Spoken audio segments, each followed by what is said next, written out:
Radio पे गाना आ रहा है, निकल जाएगा। पहले सुन लेते हैं ना, 2 मिनट का फर्क पड़ता है। अरे यार। तो गाइस आज हम बात करेंगे एक ऐसे टॉपिक पर जो हर सिने लवर के दिमाग में होता है, और वो है रीमेक्स। मतलब वो फिल्में जो बार बार दोबारा बनाई जाती है। आजकल लगभग हर दूसरी फिल्म या तो रीमेक या रिबूट लगती है। कभी कभी तो लगता है कि इंडस्ट्री में सारे आइडियाज ही खत्म हो गए। लेकिन क्या ये सही है? क्या रीमेक सिनेमा की असली जान खत्म कर रहे हैं? चले जानते हैं 10 बड़े रीजन के साथ कि रीमेक सिनेमा को कैसे हर्ट कर रहे हैं।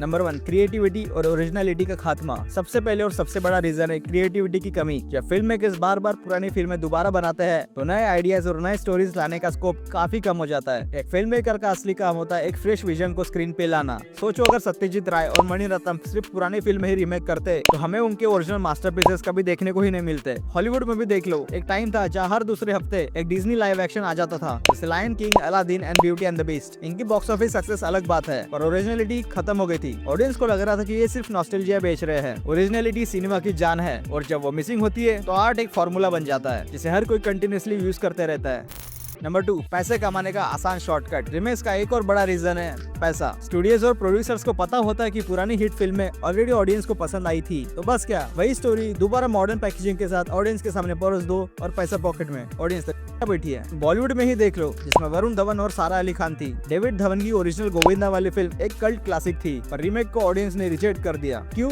क्योंकि उसमें ओरिजिनलिटी और नए अंदाज की कमी थी, और वो सिर्फ पैसा कमाने का शॉर्टकट था। प्रॉब्लम ये है कि इसी अप्रोच से फिल्म मेकिंग एक आर्ट फॉर्म कम और एक बिजनेस मॉडल ज्यादा लग रहा है। नंबर 3, ओरिजिनल मूवीज का चार्म खोने लगता है। हर ओरिजिनल फिल्म अपने टाइम का एक कल्चरल लैंडमार्क होती है। उनकी कहानी, म्यूजिक, डायलॉग्स और परफॉर्मेंसेस उस जमाने के हिसाब से एक अलग इम्पैक्ट क्रिएट करती है, और उन्हें जब रीमेक किया जाता है तब वो ऑथेंटिक मैजिक अक्सर खत्म हो जाता है। फॉर एग्जाम्पल, अमिताभ बच्चन की डॉन का एक अलग चार्म था, 70s का स्वैग, डायलॉग्स और स्टाइल। और जब शाहरुख खान ने डॉन रीमेक किया, वो अपने तरीके से अच्छा था, लेकिन ओरिजिनल वाला इम्पैक्ट अलग ही लेवल का था, और कई लोगों के लिए वो नॉस्टैल्जिया रिप्लेस नहीं हो पाया। एक रीमेक अक्सर ऑडियंस के दिल में एक सवाल छोड़ जाता है कि ओरिजिनली बेटर था।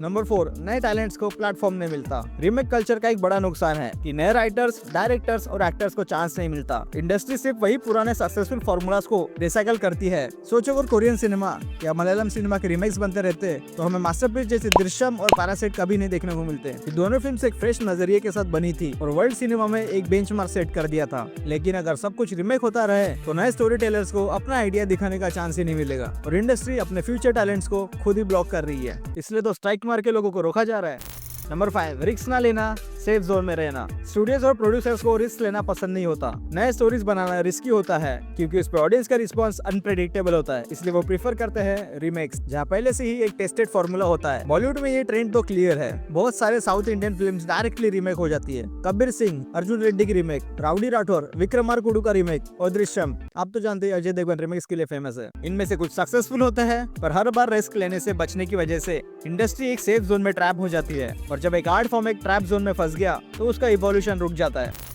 नंबर 6, स्टोरीज की फ्रेशनेस खो जाती है। जब कहानी बार बार स्क्रीन पे आती है तो उसका एक नॉवेल्टी फैक्टर खत्म हो जाता है। आप सोचो, आपको अगर एक जोक बार बार सुनाया जाए तो वो बिल्कुल भी फनी नहीं लगता। वैसे ही अगर एक कहानी अगले साल रीमेक होके आपके सामने फिर से आ जाए तो उसका इम्पैक्ट भी डाइल्यूट हो जाता है। हॉलीवुड का एग्जांपल लो, स्पाइडरमैन को 3 बार रिबूट किया गया। टोबी मैगवायर, एंड्रू गारफील्ड और फिर टॉम हॉलैंड। जब तक स्पाइडरमैन नो वे होम नहीं आई थी, लोग बोर हो गए थे क्योंकि स्टोरी एक ही लूप में रिपीट हो रही थी। सबको पता अंकल बेन मरने ही वाला है, पर नो वे होम ने कुछ अलग किया और तीनों को साथ मिला के कुछ अलग प्रेजेंट किया, और ऐसी थोड़ी सी फ्रेशनेस सिनेमा को जिंदा रखती है।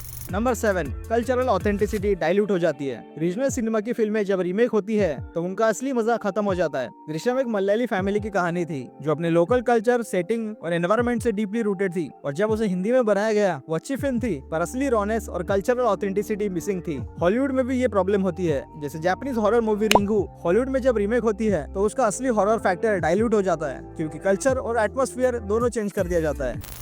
Number 8, franchise over saturation. Remake culture के साथ साथ एक और चीज बढ़ गई है, फ्रैंचाइज ओवर सैचुरेशन। हर स्टूडियो चाहता है कि एक फिल्म को बार बार दोबारा लॉन्च करना। Prequel, sequel, spin off and remakes. Star Wars, Jurassic Park, Fast and Furious सब इसी ट्रैप में फंस गई है। ऑडियंस को लगता है कि नए यूनिवर्स क्रिएट करने के बजाय पुराने कंटेंट को ही स्टेज किया जा रहा है। बॉलीवुड में देख लो, हाउसफुल 4, रेस 3, हीरोपंती 2 और अभी रिसेंटली आई पादी 4, जिसकी कोई भी जरूरत नहीं थी फिर भी बनाया गया। जब ऑडियंस को पता है कि आगे क्या होने वाला है तो वो सिनेमा की एक्साइटमेंट खत्म हो जाती है, और अब सिनेमा एक प्रेडिक्टेबल सर्कस बन गया है।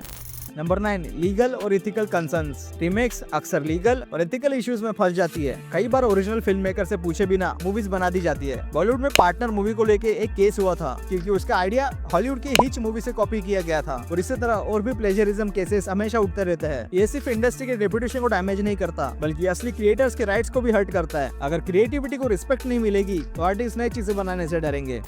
नंबर 10, ग्लोबल सिनेमा की इमेज पे एक बुरा असर। जब एक फिल्म इंडस्ट्री ओरिजिनलिटी को साइड करके रिमेक्स बनाती है तो इंटरनेशनल लेवल पे उसकी इमेज वीक हो जाती है। हॉलीवुड ने भी एक टाइम पे ये रियलाइज किया जब उन्होंने सिर्फ रिमेक्स और सीक्वल्स बनाए तो क्रिटिक्स ने बोला Hollywood is running out of ideas और उनके क्रिटिक्स को सीरियसली लिया जाता है। बॉलीवुड भी इसी तरह का क्रिटिसिज्म फेस करता है, पर जब रीजनल सिनेमा जैसे तमिल, तेलुगु, मलयालम फ्रेश स्टोरीज लाते हैं तभी इंटरनेशनल फिल्म फेस्टिवल में इंडियन फिल्म्स को रिस्पेक्ट मिलती है। मतलब ओरिजिनलिटी ही इंडस्ट्री का एक ग्लोबल पहचान बनती है। तो दोस्तों ये थे 10 रीजंस जिनकी वजह से सिनेमा की असली क्रिएटिविटी को मार रहे हैं। हर बार वही कहानी दोबारा देख के हमें कोई एक्साइटमेंट नहीं मिलता। सिनेमा का असली मैजिक तब होता है जब नए आइडियाज, नए स्टोरीज, नए फेसेस, नए वॉइसेस स्क्रीन पे आए। सोचो अगर केजीएफ, गली बॉय, बर्फी जैसे फिल्म्स रीमेक होती, क्या उनका इम्पैक्ट वही होता? कमेंट्स में बताना। केजीएफ का तो किसी ने ट्राई भी किया था, वो तो हग्गू निकली। कौन सी मूवी है कमेंट्स में बताना। और अगर वीडियो पसंद आए तो लाइक करे, शेयर करे, सब्सक्राइब करे और बेल आइकन दबाना मत भूलना। With that said this is आदि साइनिंग आउट। मिलते हैं नेक्स्ट वीडियो में। पीस।